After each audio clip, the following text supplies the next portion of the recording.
আইসাকাতি ৰঙালী বিহু উদযাপন সমিতিৰ সৌজন্যত অন্য বছৰৰ দৰে এইবেলিও অসমীয়া জাতিৰ বাপতি শাসন সমন্বয়ৰ বাৰ্তাবাহক এই ৰঙালী বিহুটি ৰাতিপুৱাৰে পৰা বৰ্ণাঢ্য কাৰ্যসূচীৰে আমি উদযাপন কৰিবলৈ লৈছোঁ।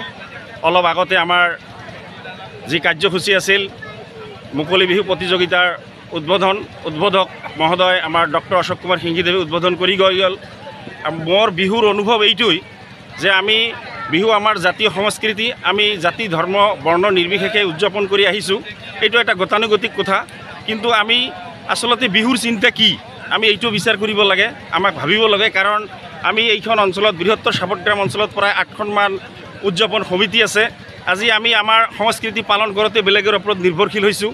এই ক্ষেত্ৰত মই এইটোৱে ক'ব বিচাৰোঁ, আমি প্ৰতিখন উদযাপন সমিতিয়ে আমাৰ নৱপ্ৰজন্মৰ মাজত বিহুক আমি কেনেকৈ জনপ্ৰিয় কৰিব পাৰোঁ বা আমাৰ ল'ৰা ছোৱালীবোৰক আমি যাতে আমাৰ বিহুটোক যাতে তেওঁলোকে নিজেও প্ৰশিক্ষণ লয়, আমি প্ৰশিক্ষণৰ ব্যৱস্থা কৰিব লাগে। আৰু এই ক্ষেত্ৰত যিসকল আমাৰ পূৰ্বজ ব্যক্তি, যিসকল আমাৰ সমাজ সচেতন ব্যক্তি, তেখেতসকলে উদ্যোগ ল'ব লাগে।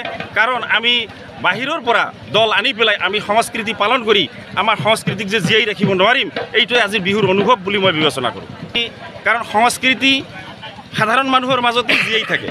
কাৰণ সংস্কৃতি এনে এটা বস্তু চহৰৰ উচ্চ অট্টালিকাত নাথাকে, সংস্কৃতি সাধাৰণ দুখীয়া মানুহৰ মাজতেই থাকে। যাৰ কাৰণে কৈছে যে 12 হাত জালৰ 13 হাত ফুটা, ভাল মাৰিলি বাপৰ বেটা, ৰৌ বৰলি সৰকি গ'ল, পুঠি খলিহনা পাহে পাহে ৰল।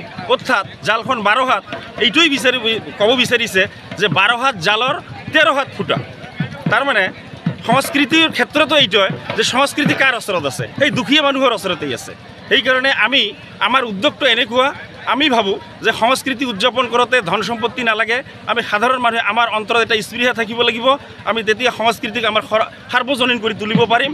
আৰু এই ক্ষেত্ৰত যিসকল সচেতন ব্যক্তি তেখেতসকলেও যদি আমাক সহায়ৰ হাত আগবঢ়ায়, তেনেহ'লে আমি সংস্কৃতিটোক আমি বিপুল হাৰত আমাৰ সমাজত প্ৰচলন কৰিব পাৰিম, জাতীয় কৃষ্টিটোক।